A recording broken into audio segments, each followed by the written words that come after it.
तीन सुकन्या तथा च्यवन मुनि का विवाह। इस अध्याय में मनु के अन्य पुत्र शर्याति के वंश का वर्णन है और इसमें सुकन्या तथा रेवती का भी उल्लेख हुआ है। देवज्ञ शर्याति ने अंगिरसों के यज्ञ के दूसरे दिन संपन्न होने वाले अनुष्ठानों के विषय में आदेश दिया। एक दिन शर्याति अपनी पुत्री सुकन्या सहित च्यवन मुनि के आश्रम में गए। वहां सुकन्या ने एक बामी के भीतर दो चमकीली वस्तुएं देखीं और दैवशात उसने उन दोनों वस्तुओं को छेद दिया। ज्यों ही उसने ऐसा किया कि उस छेद से खून चूने लगा। फलस्वरूप राजा शर्याति तथा उनके संगियों को कब्ज तथा मूत्र बंद होने लगा। जब राजा ने पूछा कि अकस्मात परिस्थिति कैसे बदल गई तो पता चला कि इस दुर्भाग्य का कारण सुकन्या थी। तब सबों ने च्यवन मुनि को प्रसन्न करने के लिए स्तुति की और देवज्ञ शर्याति ने अपनी पुत्री उस वृद्ध पुरुष च्यवन मुनि को सौंप दी। एक बार स्वर्ग के वैद्य अश्विनी कुमार बंधु च्यवन मुनि के पास गए तो मुनि ने उनसे अपना तारुण्य वापस मांगा। ये दोनों वैद्य च्यवन मुनि को एक विशेष सरोवर के पास ले गए जहां उन्हें नहलवाया, जिससे उन्हें तारुण्य फिर से वापस मिल गया। इसके बाद सुकन्या अपने पति को नहीं पहचान पाई, अतएव वह अश्विनी कुमारों की शरण में गई जो उसके सतीत्व से परम प्रसन्न हुए और उन्होंने उसे पुनः उसके पति से मिला दिया। तब च्यवन मुनि ने राजा शर्याति को सोम यज्ञ कराने में लगा दिया और अश्विनी कुमारों को सोमरस पीने का अवसर प्रदान किया। इस पर स्वर्ग का राजा इंद्र अत्यंत कुपित हुआ, किंतु वह शर्याति को कोई क्षति न पहुंचा पाया। तभी से अश्विनी कुमार वैद्यों को सोमरस में भाग मिलने लगा। बाद में शर्याति के तीन पुत्र हुए जिनके नाम थे उत्तान, आनर्त तथा भूरेशेन। आनर्त के एक ही पुत्र हुआ जिसका नाम रेवत था। रेवत के 100 पुत्र हुए जिनमें से ककुदी ज्येष्ठ था। ककुदी को ब्रह्मा जी ने सलाह दी कि वह अपनी सुंदर पुत्री रेवती को बलदेव को अर्पित कर दे जो विष्णु तत्व को कोटि में आते हैं। तत्पश्चात ककुदी ने गृहस्थ जीवन से वैराग्य ले लिया और वह तपस्या करने के लिए बद्रिकाश्रम के जंगल में चला गया। श्री शुक उवाच शर्यातिर्मानवो राजा बृहयाष्ट संबभूव युवा डिरसा सत्रे द्वितीय महरुचवान। 1। श्री शुकदेव गोस्वामी ने आगे कहा, हे राजा, मनु का दूसरा पुत्र राजा शर्याति वैदिक ज्ञान में पारंगत था। उसने अंगिरा वंशियों द्वारा संपन्न होने वाले यज्ञ के दूसरे दिन के उत्सवों के विषय में आदेश दिए। सुकन्या नाम तस्यासीत कन्या कमललोचना त्यासार्थ बनगतोहागमच्यवनाश्रमम। 2। शर्याति के सुकन्या नामक एक सुंदर कमला नेत्री कन्या थी जिसके साथ वे जंगल में च्यवन मुनि के आश्रम को देखने गए। सा सखी भी परिवृता विचिन्वन्तिर्म प्रपानुने वल्मीक्रंदे दत्शे खद्योते इव ज्योतिषी। 3। जब वह सुकन्या जंगल में अपनी सहेलियों से घिरी हुई वृक्षों से विविध प्रकार के फल एकत्र कर रही थी तो उसने बॉबी के छेद में 2 जुगनू जैसी चमकीली वस्तुएं देखीं। ते दैवचोदिता बाला ज्योतिषी कंटकेन व अविद्यन्मुग्ध भावेन सुस्रावास रिक्त तो बहे। 4। मानव विधाता से प्रेरित होकर उस तरुणी ने बिना जाने उन दोनों जुगनुओं को एक कांटे से छेद दिया जिससे उनमें से रक्त फूटकर बाहर आने लगा। शक्रिन मूत्र निरोधो 5 भूत सैनिकान आचर तत्क्षणात् राजार्पेस्तमुपालक्ष्य पुरुषान विस्मितो 5 भवभीत। 5। उसके बाद ही शर्याति के सारे सैनिकों को तुरंत ही मलमूत्र में अवरोध होने लगा। यह देखकर शर्याति बड़े अचंभे में आकर अपने संगियों से बोला, अपेबुष्माभिभागवस्य विरेष्ठितम व्यक्त के नापे नस्तस्थकृतमाश्रम दूषणम। 6। यह कितनी विचित्र बात है कि हमें से किसी ने भृगुपुत्र च्यवन मुनि का कुछ अहित करने का प्रयास किया है। निश्चय ही ऐसा लगता है कि हमें से किसी ने इस आश्रम को अपवित्र कर दिया है। सुकन्या प्रहत पितृन भीता किजनलित कृता उन्मया दे ज्योतिषी अजानत त्या निर्भिन्ने कंटकेन वै। 7। अत्यंत भयभीत सुकन्या ने अपने पिता से कहा, मैंने कुछ गलती की है क्योंकि मैंने अज्ञानवश इन 2 चमकीली वस्तुओं को कांटे से छेद दिया है। दुहितुस्तद्वचच श्रुत्वा शर्यातिर्जात साध्वस मुनि प्रसाद्यामास्वल्मीकांतरहितां शनैः। 8। अपनी पुत्री से यह सुनकर राजा शर्याति अत्यधिक डर गए। उन्होंने अनेक प्रकार से च्यवन मुनि को शांत करने का प्रयत्न किया क्योंकि वे ही उस बाबी के छेद के भीतर बैठे थे। तद्भिप्रायमाजाय प्रादाहुहित्रं मुने कृच्छान्मुक्तस्तमामन्ते पुरप्रायात्ममाहितः। 9। अत्यंत विचारमग्न होकर और च्यवन मुनि के प्रयोजन को समझकर राजा शर्याति ने मुनि को अपनी कन्या दान में दे दी।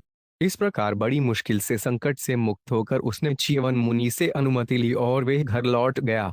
तात्पर्य, राजा ने अपनी लड़की से सारी बातें सुनकर च्यवन मुनि को यह अवश्य बतलाया होगा कि किस तरह उसकी पुत्री ने अनजाने ऐसा अपराध किया, किंतु मुनि ने राजा से पूछा कि उसकी पुत्री विवाहिता है या नहीं। इस तरह राजा ने मुनि का अभिप्राय समझकर तदभिप्रायम आज्ञाय तुरंत ही अपनी पुत्री को दान में दे दिया और वह शापित होने के संकट से बच गया। तब मुनि की आज्ञा से राजा घर लौट गया। सुकया च उन्मान प्राप्य पति परमकोपनम प्रीण्यामास चित्तया अप्रमतानुवृत्ति भी। 190। च्यवन मुनि अत्यंत क्रोधी थे, किंतु क्योंकि सुकया ने उन्हें पति रूप में प्राप्त किया था, अतः उसने सावधानी से उनके मनोनुकूल व्यवहार किया। उसने बिना घबराए उनकी सेवा की। तात्पर्य, यह पति तथा पत्नी के मध्य संबंध का द्योतक है। च्यवन मुनि जैसा महापुरुष सदैव श्रेष्ठ पद पर बना रहना चाहता है। ऐसा व्यक्ति किसी के आगे घुटने नहीं टेक सकता। अतएव च्यवन मुनि का स्वभाव क्रोधी था। उनकी पत्नी सुकन्या उनकी मनोवृत्ति को समझ गई थी, अतएव उसने तदनुसार बर्ताव करना प्रारंभ किया। यदि कोई पत्नी अपने पति के साथ सुख से रहना चाहती है तो उसे अपने पति के मनोभाव समझने का प्रयास करना चाहिए और उसे प्रसन्न करना चाहिए। यह सती की विजय है। यहाँ तक कि श्री कृष्ण द्वारा अपनी विभिन्न रानियों के साथ किए जाने वाले बर्ताव में भी इसे देखा जा सकता है कि यद्यपि ये रानियां बड़े बड़े राजाओं की पुत्रियां थीं, किंतु उन्होंने भगवान कृष्ण के समक्ष अपने आप को दासी के रूप में प्रस्तुत किया। कोई स्त्री कितनी भी महान क्यों ना हो, उसे अपने पति के समक्ष इसी तरह प्रस्तुत होना चाहिए, अर्थात उसे अपने पति के आदेशों का पालन करने के लिए तथा सभी परिस्थितियों में उसे प्रसन्न रखने के लिए तैयार रहना चाहिए। तभी उसका जीवन सफल हो पाएगा। यदि पत्नी भी पति के समान क्रोधी बन जाए तो उनका गृहस्थ जीवन अवश्य ही अस्त व्यस्त हो जाएगा या अंत में पूर्णतया ध्वस्त हो जाएगा। आधुनिक काल की पत्नी विनयशील नहीं है, इसीलिए छोटी से छोटी घटना होने पर गृहस्थ जीवन भंग हो जाता है। पत्नी या पति दोनों में से कोई भी विवाह विच्छेद के नियमों का लाभ उठा सकता है, किंतु वैदिक नियमों में विवाह विच्छेद की कोई व्यवस्था नहीं है और पत्नी को पति की इच्छा के अनुसार विनीत होने की शिक्षा दी जानी चाहिए। पाश्चात्य लोगों का कहना है कि पत्नी के लिए यह दास प्रवृत्ति है, किंतु वास्तव में ऐसा है नहीं। यह तो सती की निपुणता है जिससे वह अपने कितने ही क्रोधी या नृशंस पति के हृदय पर विजय पा सकती है। यहाँ पर हम स्पष्ट देखते हैं कि यद्यपि च्यवन मुनि तरुण नहीं थे और सुकन्या के पितामह होने योग्य तथा अत्यधिक क्रोधी थे, जबकि सुकन्या एक राजा की सुंदर तरुण कन्या थी, तो भी उसने अपने बूढ़े पति को आत्मसमर्पण करके उसे सभी प्रकार से प्रसन्न करने का प्रयत्न किया। इस प्रकार वह आज्ञाकारिणी एवं साध्वी पत्नी थी। कसचित् कालस्य न सत्यावाश्रमाग तो पूजथित्वा प्रवाचर्वयो में दत्तमीश्वरो 11।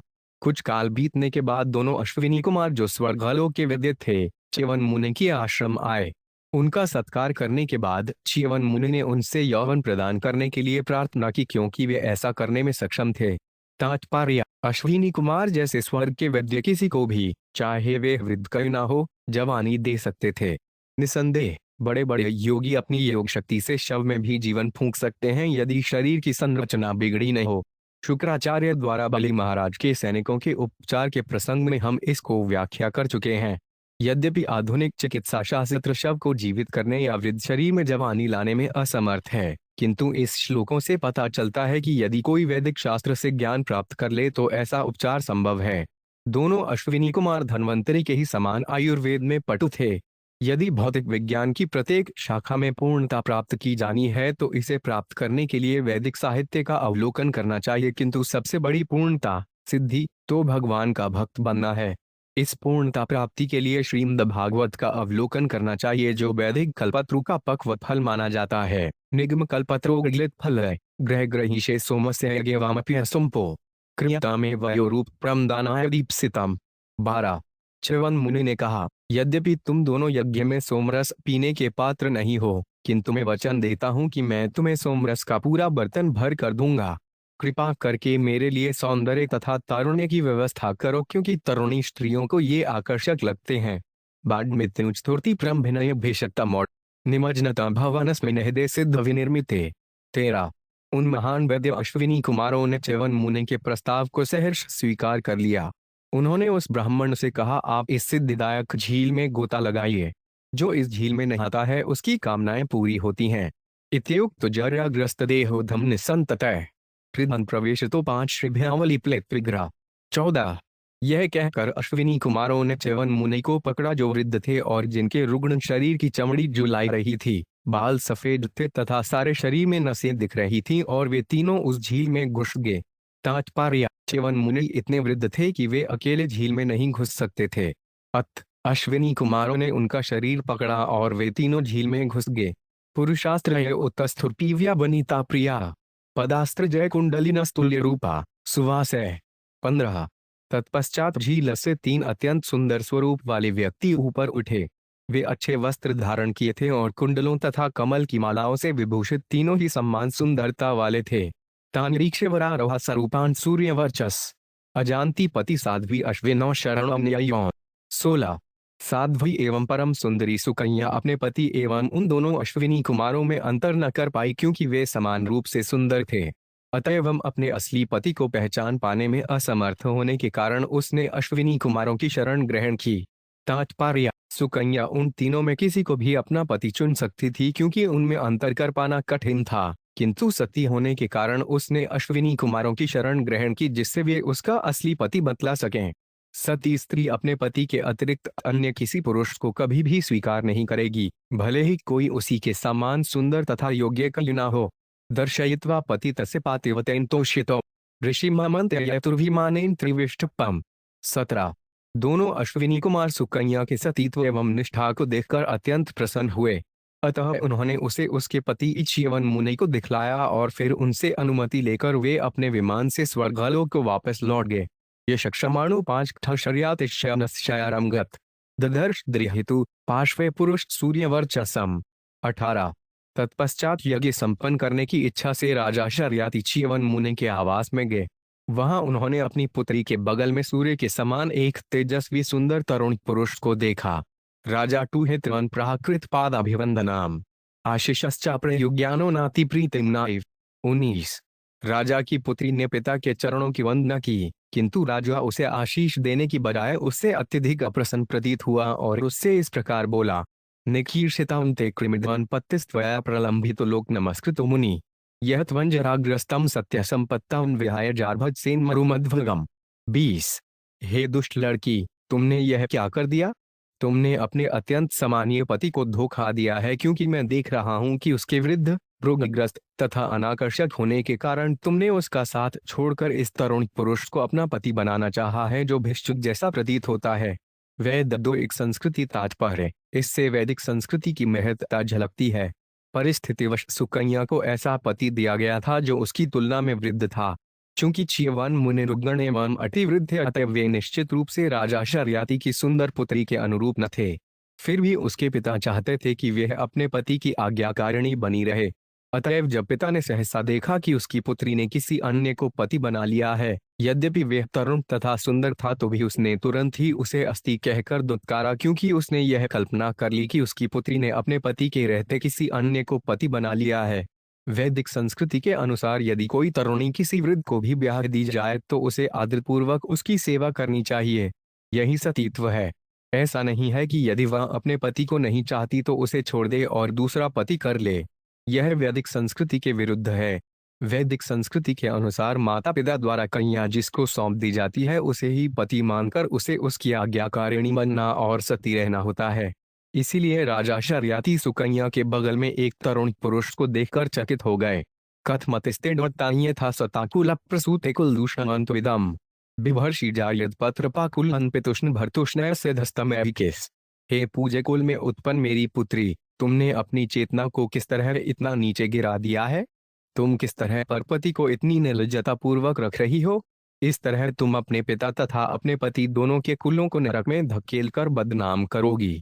तात्पर्य, यह बिल्कुल स्पष्ट है कि वैदिक संस्कृति के अनुसार जो खत्री अपने विवाहित पति के रहते दूसरा पति जार स्वीकार करती है वे अपने पिता के कुल तथा पति के कुल को डुबाने वाली मानी जाती है।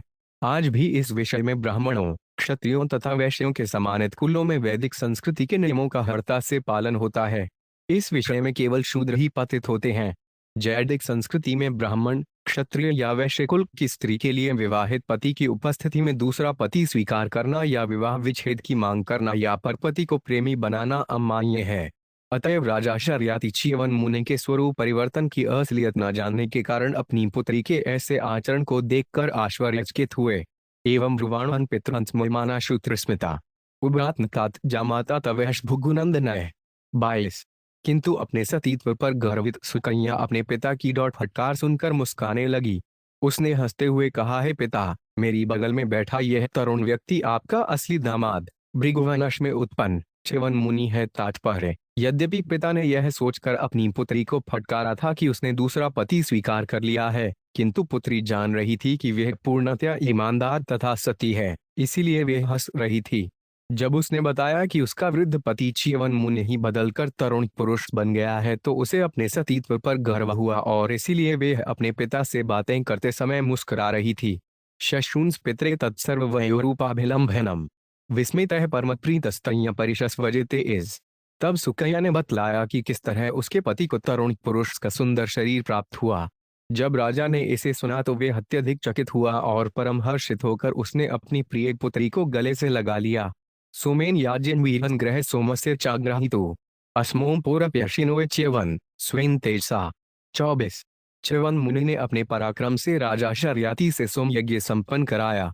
मुनि ने अश्विनी कुमारों को सोमरस का पूरा पात्र प्रदान किया, यद्यपि वे इसे पीने के अधिकारी नहीं थे। हंतु तमादेव जज सद्यो मयूर्मर्दितः सवजन स्तंभायामास भुजमिंद्र से भार्गव। 25। उद्विग्न एवं क्रुद्ध होने से इंद्र ने च्यवन मुनि को मार डालना चाहा, अतएव उसने बिना सोचे विचारे अपना वज्र धारण कर लिया। लेकिन च्यवन मुनि ने अपने पराक्रम से इंद्र की उस बाह को संज्ञाशून्य कर दिया जिससे उसने वज्र पकड़ रखा था। अन्वज्जानंस्ततः सर्वे ग्रह सोमस्य चाष्टिनो भिषजाविति यत्पूर्व सोमाहुत्या बहिष्कृतो। 26। यद्यपि अश्विनी कुमार मात्र विद्य थे और इसी कारण से उन्हें यज्ञों में सोमरस पान से बाहर रखा जाता था, किंतु देवताओं ने इसके बाद उन्हें सोमरस पीने के लिए अनुमति प्रदान कर दी। उत्तान बर्हिरांतो भूरिशेन इति त्रयः शर्यातिर्भवयुत्रा आनर्तद्रेव तो 5 भवत्। 27। राजा शर्याति के उत्तान बर्हि, आनर्त तथा भूरिशेन नामक 3 पुत्र हुए। आनर्त के पुत्र का नाम रेवत था। सोडंत समुद्र नगरी विनिर्माय कुशस्थलीम आस्थितो 5 भुडु विषयानर्तादीन रिंदम तस्य पुत्रस्तां जजे ककुज्ञेष्ठमुत्तमम्। 28। हे शत्रुओं के दमनकर्ता महाराज परीक्षित, इस रेवत ने समुद्र के भीतर कुशस्थली नामक राज्य का निर्माण कराया। वहां रहकर उसने आनर्त इत्यादि भूखंडों पर शासन किया। उसके 100 सुंदर पुत्र थे, जिनमें सबसे बड़ा ककुजी था। ककुजी रेवती कया स्वामादाय विभुंगत पुत्र बृहन परिपृष्ठम भ्रदेवलोकमपावृतम। 29। ककुदाई अपनी पुत्री रेवती को लेकर ब्रह्मा के पास ब्रह्मालोक में गया, जो भौतिक प्रकृति के तीनों गुणों से परे है, और उसके लिए पति के विषय में पूछताछ की।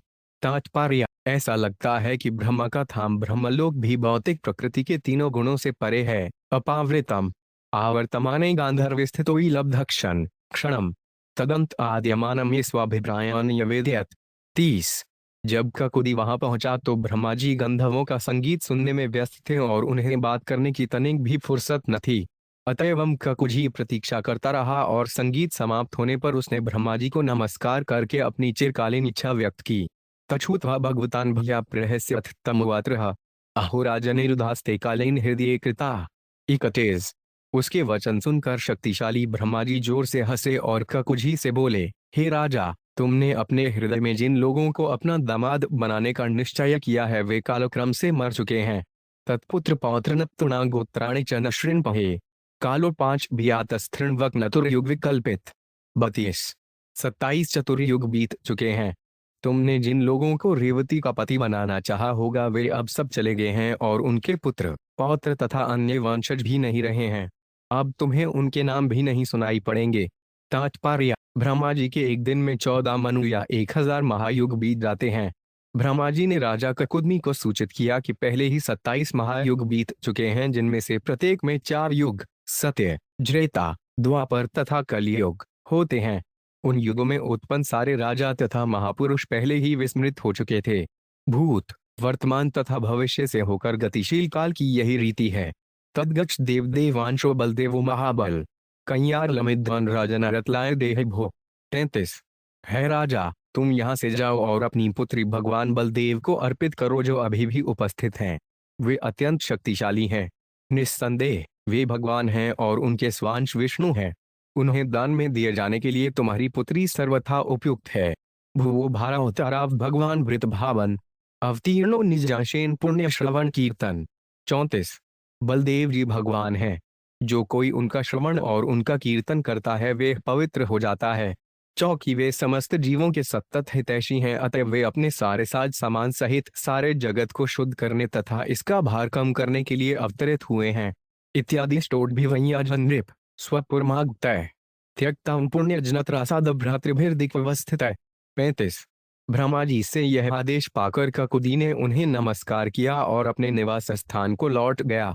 तब उसने देखा कि उसका आवास रिक्त है, उसके भाई तथा अन्य कुटुंबी उसे छोड़कर चले गए हैं और यक्षों जैसे उच्चतर जीवों के भय से वे समस्त दिशाओं में रह रहे हैं।